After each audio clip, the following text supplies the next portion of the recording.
Hello friends, स्वागत है आप सभी का हमारे इस यूट्यूब चैनल हिंदी साहित्य बाय पूजा पांडे में।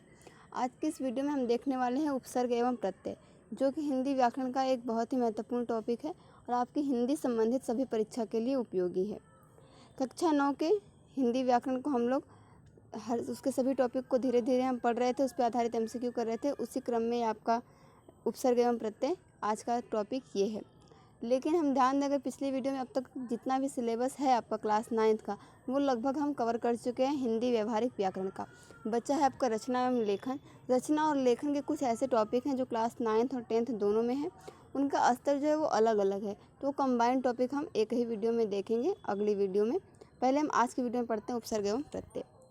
सबसे पहले बात करते हैं परिभाषा की। पहले हम उपसर्ग पढ़ेंगे, उसके बाद में प्रत्यय पढ़ेंगे। वे शब्दांश जो किसी मूल शब्द के पूर्व में लगकर नए शब्द का निर्माण करते हैं, अर्थात नए अर्थ का बोध कराते हैं, उन्हें उपसर्ग कहते हैं। इसे हम इस प्रकार से भी कह सकते हैं कि वे शब्द या वे शब्दांश जो किसी मूल शब्द के पहले लगकर नया शब्द बनाते हैं या उसके अर्थ में परिवर्तन ला देते हैं, उन्हें हम उपसर्ग कहते हैं। एक बार फिर से परिभाषा देख लेते हैं कि वे शब्दांश जो किसी मूल शब्द के पहले यानी शुरुआत में लगकर उसका अर्थ बदल दें, एक नए शब्द का निर्माण कर दें, वे क्या होते हैं? उपसर्ग होते हैं। उपसर्ग का स्वतंत्र रूप से अपना कोई महत्व नहीं होता, लेकिन जब ये किसी मूल शब्द के साथ जुड़ जाते हैं तो उसके अर्थ को परिवर्तित कर देते हैं। जैसे एक उदाहरण लेते हैं, फिर देखेंगे उपसर्ग के प्रकार। जैसे एक शब्द देखिए है हार, ये मूल शब्द है हार। ये हार से आप ऐसे अगर मैं बोलूँ तो आप एक आभूषण समझ सकते हैं, या जो हार होती है, जो पराजय होती है, आप वो अर्थ लगा सकते हैं। इस तरीके से हार के दो अर्थ हैं, एक हो गया आपका आभूषण और एक हो गया आपका पराजय। लेकिन अगर इसके शुरुआत में हम विभिन्न प्रकार के उपसर्ग जोड़ दें, इसके जो अर्थ है वो हर बार क्या होगा? बदल जाएगा इसका अर्थ। सबसे पहले देखिए, अगर हम इसके आगे जो है आ उपसर्ग लगा दें, तो आ उपसर्ग लगाते हैं ये क्या बन जाएगा? आहार बन जाएगा, और आहार हो जाएगा तो इसका अर्थ क्या हो जाएगा? भोजन। ठीक है। वहीं अगर हम उपसर्ग लगा देते हैं तो ये बन जाएगा उपहार, जिसका अर्थ होता है भेंट। अगर हम प्र उपसर्ग लगा दें तो ये बन जाएगा प्रहार, जिसका अर्थ हो जाएगा चोट। अगर वी उपसर्ग लगा दें तो क्या हो जाएगा? विहार, यानी भ्रमण करना, घूमना। और परिहार, अगर हम परि उपसर्ग लगाते हैं तो परिहार बन जाएगा, परिहार का अर्थ होता है त्यागना। सम उपसर्ग लगा दें तो संहार हो जाएगा, जिसका अर्थ होता है मारना।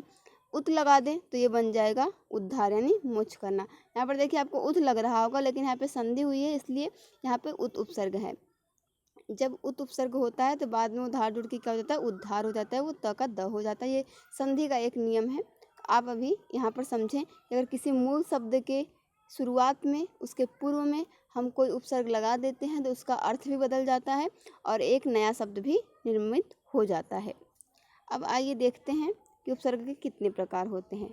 उपसर्ग मुख्य रूप से हम देखें जो हिंदी में होते हैं वो 3 प्रकार के होते हैं। आपने उपसर्ग सुना हुआ उपसर्ग 22 प्रकार के होते हैं, तो वो संस्कृत में जो उपसर्ग हैं वो 22 प्रकार के होते हैं, लेकिन हिंदी में जो उपसर्ग होते हैं वो 3 प्रकार के होते हैं। संस्कृत के उपसर्ग, हिंदी के उपसर्ग और विदेशी उपसर्ग। पहले हम देख लेते हैं संस्कृत के उपसर्ग। देखिए, जैसा कि मैंने अभी आपको बताया, संस्कृत में उपसर्ग की संख्या कितनी होती है? 22 होती है, और ये उपसर्ग जो है वो हिंदी में भी प्रयुक्त होते हैं, इसलिए संस्कृत के उपसर्ग इन्हें हम कहते हैं। अब ये अलग अलग प्रकार के उपसर्ग होते हैं, उनके अर्थ होते हैं और उनसे बने हुए कुछ शब्द भी होते हैं। हम सभी के बारे में चर्चा करेंगे। आप शुरू से लास्ट तक ध्यान से वीडियो को देखिएगा, तो आप अच्छे से उपसर्ग और प्रत्यय को समझ पाएंगे और इससे संबंधित आपका कोई भी प्रश्न जो है गलत नहीं होगा। सबसे पहले है अति। अति उपसर्ग जहाँ भी लगा हो, उससे निर्मित जो शब्द होगा, वहाँ पे आप देखेंगे वो अधिकता के संबंध में अपना अर्थ प्रस्तुत करेगा। जैसे अति का अर्थ ही क्या होता है? अधिक होता है, और एक परे होता है। परे का अर्थ होता है दूर। ठीक है। यहाँ पर देखिए अति, यहाँ क्या बन गया? अतिशय, अतिक्रमण, अतिवृष्टि, अतिशीघ्र, अत्यंत। अत्यंत है तो आप ना समझें कि यहाँ पर ई की मात्रा नहीं लगी है तो अति उपसर्ग नहीं है, ऐसा नहीं है। यहाँ पे अति उपसर्ग ही है।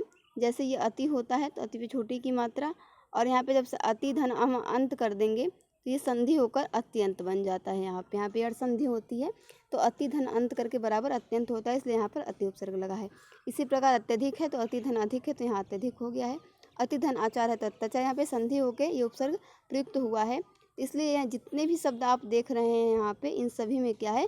अति उपसर्ग लगा हुआ है। इन सभी उदाहरणों को आप ध्यान से देख लें, परीक्षा में ये सारे हैं, इंपॉर्टेंट हैं।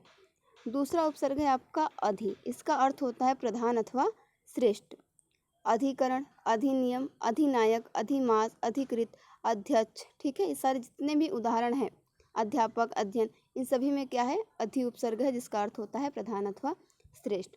आप ये न समझे कि परीक्षा में केवल ये पूछा जाएगा उदाहरण देकर कि इसमें से आपका यहाँ पे कौन सा उपसर्ग है, नहीं, उसका अर्थ भी कई बार पूछा गया है कि इस उपसर्ग का अर्थ क्या होता है। इसलिए ये तीनों ही चीज़ें आपके लिए महत्वपूर्ण है, आप सभी को ध्यान से देखें। तीसरा उपसर्ग है अनु, जिसका अर्थ होता है पीछे या समान। इससे निर्मित शब्द हो जाएंगे आपके अनुकरण, अनुकूल, अनुचर, अनुज, अनुशासन, अनुरूप, अनुराग, अनुक्रम, अन्वीक्षण, अन्वेषण, अनुच्छेद, अनुदित।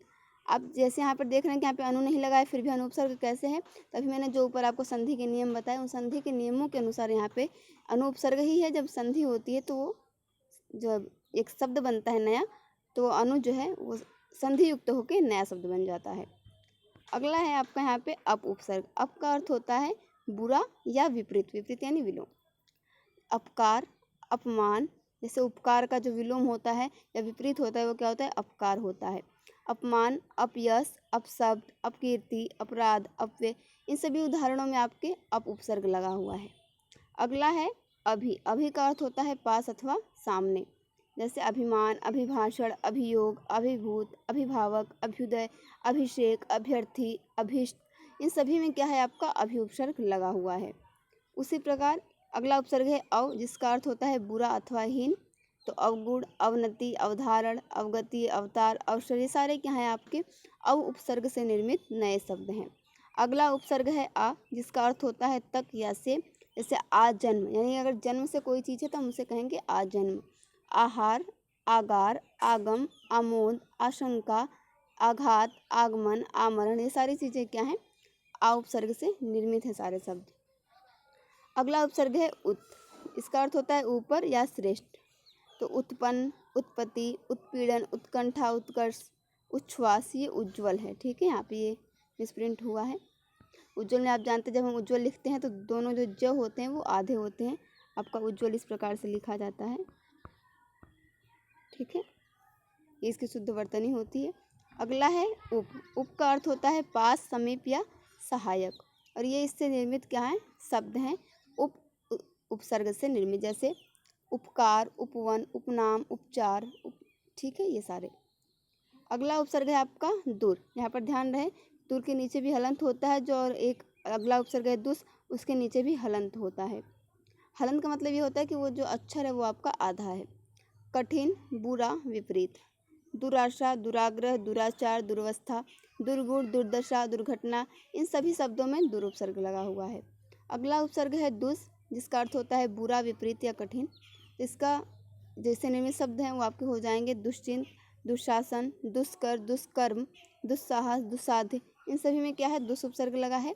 स आपको आधे यहाँ पर इसलिए देखने के लिए मिल रहे हैं इन शब्दों में क्योंकि यहाँ पे हलंत लगा हुआ है, तो ये स आधा है। आगे देखते हैं। अगला उपसर्ग है नि, जिसका अर्थ होता है बिना या विशेष, जैसे निबंध, निदेशक, निकर, निवारण, न्यून, न्याय, न्यास, निषेध, निषिद्ध, इन सभी उदाहरणों में आपका नि उपसर्ग लगा हुआ है।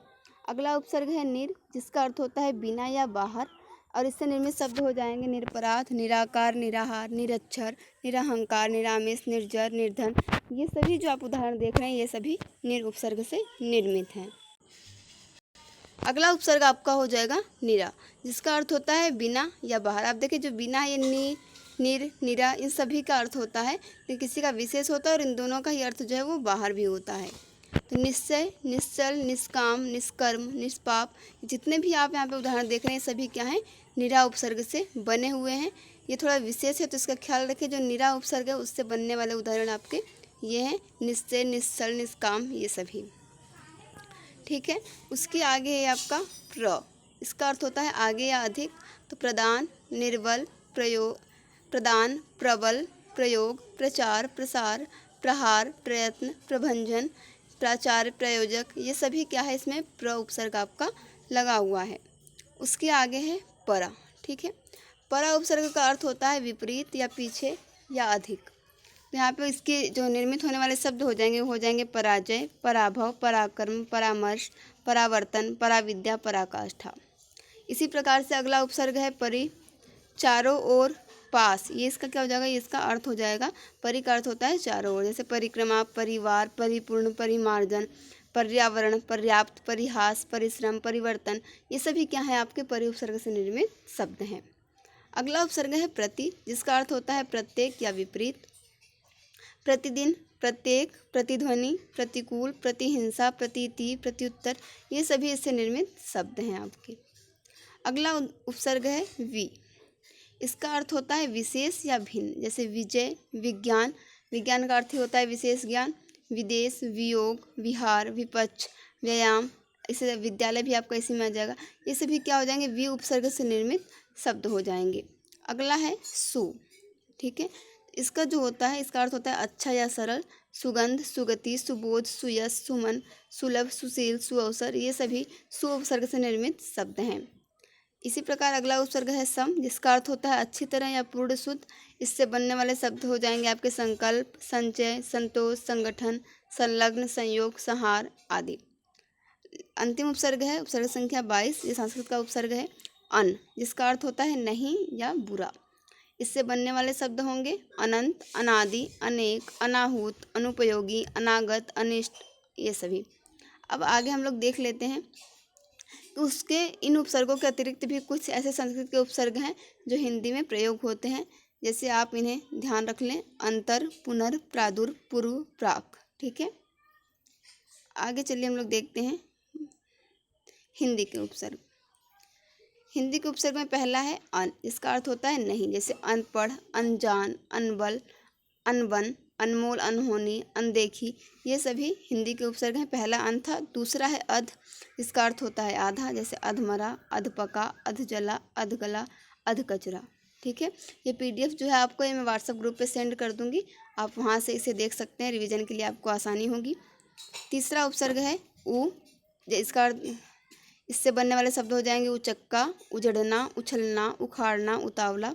फिर है उन, जैसे इसका अर्थ होता है एक कम, अगर किसी भी संख्या में एक कम है तो वहाँ पे ये उन उपसर्ग आपको देखने के लिए मिलेगा, जैसे 19 यानी 20 में एक कम, 29 यानी 30 में एक कम, 39, 49, 59, 79, इस प्रकार से आपको देखने के लिए मिलेंगे।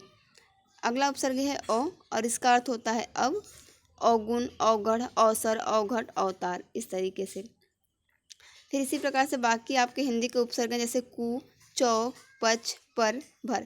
ये आपको शुरू में अगर ये उपसर्ग आपको देखने के लिए मिले, जैसे चौराहा है तो चौ लगा हुआ है, यहाँ पे चौ उपसर्ग है। जैसे पचमेल है तो यहाँ पे क्या पच उपसर्ग है। पर लगा हुआ है, परजीवी, परकोटा, आप देख रहे हैं, आपको पहचानने में काफ़ी आसानी होगी। जो शुरू में ये शब्द लगे हुए हैं ये आपके उपसर्ग हो जाएंगे। इसी प्रकार से बाकी उपसर्ग हैं, जैसे भर, बिन, ती, दू, का, स, चिर, न, बहु, आप, नाना। इसी प्रकार हिंदी में बहुत सारे आपके उपसर्ग आपको देखने के लिए मिलेंगे। अब बात करते हैं विदेशी उपसर्ग की। तो हिंदी भाषा में अन्य भाषाओं के शब्द भी हम प्रयोग करते हैं, तो उसी आधार पर कुछ उपसर्ग भी जो है वो विदेशी कहलाते हैं। जैसे बे, बे का अर्थ होता है रहित, यानी उससे रहित यानी अलग होगा। जैसे बेघर यानी उसके पास घर नहीं है। बेवफा, बेदर्द, बेसमझ, बेवजह, बेहया, बेहिसाब, ये क्या है, इन चीज़ों से रहित है, इसलिए यहाँ पर बे उपसर्ग लगा हुआ है। इन्हें भी आप आसानी से पहचान सकते हैं। इसका अर्थ होता है में, जैसे दरअसल यानी असल में, दरबार, दरखास्त, दरमियान, दरहकीकत। अगला उपसर्ग है बा, इसका अर्थ होता है सहित, जैसे बाइज्जत यानी इज्जत के साथ। अगला उपसर्ग है कम, जिसका अर्थ होता है अल्प यानी थोड़ा, कम अक्ल, कम उम्र, ठीक है, इसका अर्थ थोड़ा हो गया। आगे हम देखें, अगला उपसर्ग है आपका ला, जिसका अर्थ होता है परे या बिना, जैसे ला इलाज यानी उसका कोई इलाज नहीं है। ला वारिस, जिसका कोई वारिस नहीं है। लापता, लाजवाब। अगला उपसर्ग है ना, इसका अर्थ होता है नहीं, जैसे नापसंद, नाकाम, नाबालिग, नाजायज। ये उपसर्ग जो है काफ़ी आसान है, आप इन उदाहरणों को देखेंगे तो देखते ही पहचान जाएंगे कि इसमें कौन सा उपसर्ग लगा हुआ है। ये कुछ विदेशी उपसर्ग हैं आपके, जैसे हर, खुश, बद, सर, ब, बिला, बेस, इस प्रकार से। आगे है नेक, एन, इसे आप देख लें। ऐसे उपसर्ग जो होते हैं ये विदेशी का है। जैसे नेक का अर्थ होता है भला, जैसे नेक राह, नेक नाम, नेक दिल। एन, ठीक है, इसका अर्थ होता है ठीक, जैसे एन वक्त यानी ठीक वक्त पर, एन जगह, एन मौके। एक उपसर्ग होता है हम, इसका अर्थ होता है साथ, जैसे हमराज, हमदम, हम वतन, हम सफ़र, हमदर्द। ठीक। अगला उपसर्ग है अल, इसका अर्थ होता है निश्चित, जैसे अलगरज, अलविदा, अलबत्ता, अलबेता। फिर है गैर, इसका अर्थ होता है रहित या भिन्न, जैसे गैर हाजिर, गैर मर्द, गैर वाजिब, ठीक है।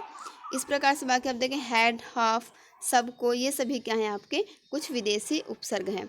आइए हमने उपसर्ग देख लिए, बहुत सारे हमने उपसर्ग देखे जिसमें हिंदी के भी हैं, संस्कृत के भी हैं और आपके विदेशी उपसर्ग भी हैं। अब हम लोग बात करते हैं प्रत्यय की। अभी हम उपसर्ग पढ़ रहे थे, वहाँ क्या था कि जो शब्दांश जो है किसी मूल शब्द के शुरुआत में लगकर, पूर्व में लगकर उसका अर्थ परिवर्तन कर दें, एक नए शब्द का निर्माण कर दें, वो उपसर्ग कहलाते हैं। प्रत्यय क्या होते हैं? वे शब्दांश जो शब्द के अंत में जुड़कर उनके अर्थ में नवीनता या विशेषता उत्पन्न कर देते हैं, वे प्रत्यय कहलाते हैं। उपसर्ग कहाँ जुड़ते हैं? शुरुआत में जुड़ते हैं, मूल शब्द के पहले जुड़ते हैं। प्रत्यय जो होते हैं वो मूल शब्द के अंत में जुड़ते हैं और उनका अर्थ परिवर्तित कर देते हैं। जैसे एक शब्द है मानवता, यहाँ क्या है? ता प्रत्यय है। प्रत्यय दो प्रकार के होते हैं, एक होता है कृत प्रत्यय और दूसरा होता है तद्धित प्रत्यय। आइए हम इसे पहले देख लेते हैं, संक्षिप्त में देख लेते हैं, फिर इनका हम उदाहरण और विस्तार से समझेंगे कि जो प्रत्यय धातु या क्रिया के बाद जुड़कर संज्ञा और विशेषण बनाते हैं उन्हें हम कृत प्रत्यय कहते हैं।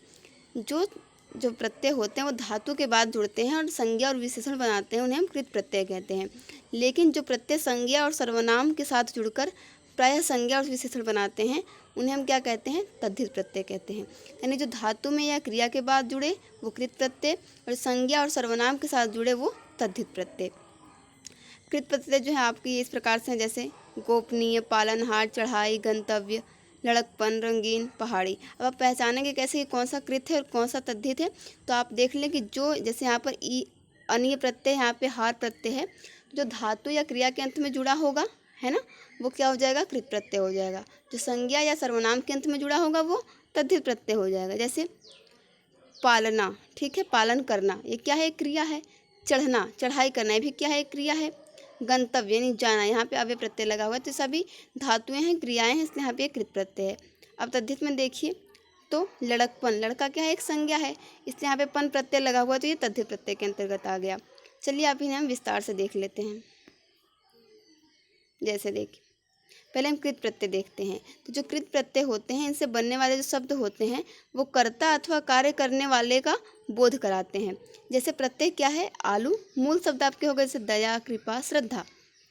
इनके अंत में अगर हम आलू जोड़ दें, आलू प्रत्यय जोड़ दें तो क्या बनेंगे? दयालु, कृपालु, श्रद्धालु। दयालु यानी दया करने वाला, कृपालु कृपा करने वाला, श्रद्धालु का अर्थ हो गया श्रद्धा करने वाला। तो जो कृत प्रत्यय से बनने वाले शब्द होते हैं वो कार्य करने वाले का बोध कराते हैं। अगला प्रत्यय है दार। मूल शब्द हम देखें, लेन देन दावा, तो लेनदार, देनदार, दावेदार, ये सारे हो गए। फिर आपका अगला प्रत्यय है आऊ। जैसे टिक, बिक, देखिए क्या है? मूल शब्द हैं, इनमें हम प्रत्यय जोड़ दें तो ये हो जाएंगे टिकाऊ, बिकाऊ, दिखाऊ। इसी प्रकार से मैं आपको प्रत्यय दिखा देती हूँ। वाला, ठीक है, मूल शब्द हो गए पढ़ने, खाने, देखने, तो पढ़ने वाला, खाने वाला, देखने वाला बन जाएगा। इन्हें हम अंत में जोड़ रहे हैं तो इसके शब्द क्या, इनके जो अर्थ हो रहे हैं वो बदल जा रहे हैं। जैसे पालन, होन, सृजन, तो पालनहार, होनहार, सृजनहार, अर्थ इनके बदल गए। ईया प्रत्यय, लाख, घट, जाट, लाख में हम ईया प्रत्यय जोड़ेंगे तो क्या बन जाएगा? लख टकिया, ये लखिया बनेगा, सॉरी यहाँ पे गलत दे दिया है। और फिर घट है, इसमें हम ईया जोड़ेंगे तो क्या बन जाएगा? ये गलत है, ये घटिया हो जाएगा आपका। और जाट में ईया जोड़ेंगे तो ये जटिया हो जाएगा, लाख में ईया जोड़ेंगे तो ये लखिया हो जाएगा, ठीक है। और फिर ये ऊ प्रत्यय से कमा में ऊ जोड़ दें तो कमाऊ, खा में जोड़ दें तो खाऊ, और ये यहाँ पे अगर उड़ा में जोड़ दें या उड़ में जोड़ दें तो ये उड़ाऊ बन जाएगा। इस प्रकार से ये मूल शब्द हैं। यहाँ पर आप प्रत्यय देख रहे हैं, यहाँ पे ये मूल शब्द हैं और इसमें प्रत्यय जोड़ने पर ये नए शब्द बन जा रहे हैं। इसी प्रकार से बहुत सारे शब्द हैं, आप इन्हें चाहें तो कहीं नोट कर लें या स्क्रीनशॉट लेकर रख लें। और अगर आप व्हाट्सएप ग्रुप से जुड़े हैं तो मैं उसमें ये PDF शेयर कर दूँगी। तो ये आपके कृत प्रत्यय थे। अब आइए देख लेते हैं तद्धित प्रत्यय। तद्धित प्रत्यय में जो प्रत्यय जो है धातुओं या क्रियाओं से अलग होते हैं, यानी संज्ञा, सर्वनाम और विशेषण और अव्यय शब्दों के अंत में जुड़ते हैं, वो तद्धित प्रत्यय कहलाते हैं। जैसा मैंने अभी आपको बताया, तद्धित प्रत्यय जो होते हैं वो संज्ञा, सर्वनाम, विशेषण और अव्यय शब्दों के अंत में जुड़ते हैं। इसे मूल शब्द यहाँ पे क्या हुआ है? शिव है, अश्व, भव्य, मान्य, और यहाँ पे प्रत्यय आ जुड़ जाएगा तो क्या बन जाएगा? शिवा, अश्वा, भव्या, मान्या।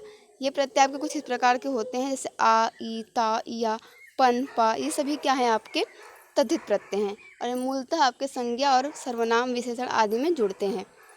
जैसे यहाँ पे देखिए घंटा, पहाड़, रस्सा, चोर, खेत, दुश्मन।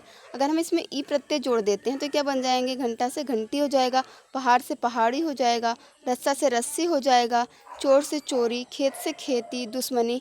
इस प्रकार के शब्द बन जाएंगे। ठीक है, इसी प्रकार बाकी अन्य भी शब्द हैं, उदाहरण हैं, आप इन्हें देख लें। प्रत्यय पहचानना काफ़ी आसान होता है। उपसर्ग में भी मैंने आपको बताया हिंदी और विदेशी वाले आसान हैं। थोड़ी सी दिक्कत आपको संस्कृत वाले में होगी, क्योंकि जब वो शब्द के साथ जुड़ते हैं तो वहाँ पे उपसर्ग के साथ साथ संधि भी हो जाती है। तो वो आप अगर एक बार याद कर लेंगे, समझ लेंगे तो आसानी से समझ में आ जाएंगे। मिलते हैं अगले वीडियो में, वहाँ हम कक्षा 9 के रचना और लेखन, कक्षा 9 नहीं बल्कि आपका कक्षा 9 और 10th दोनों कंबाइंड होगा। कॉमन टॉपिक कुछ होंगे आपके रचना और लेखन के, उन्हें हम देखेंगे। Thank you for watching this video.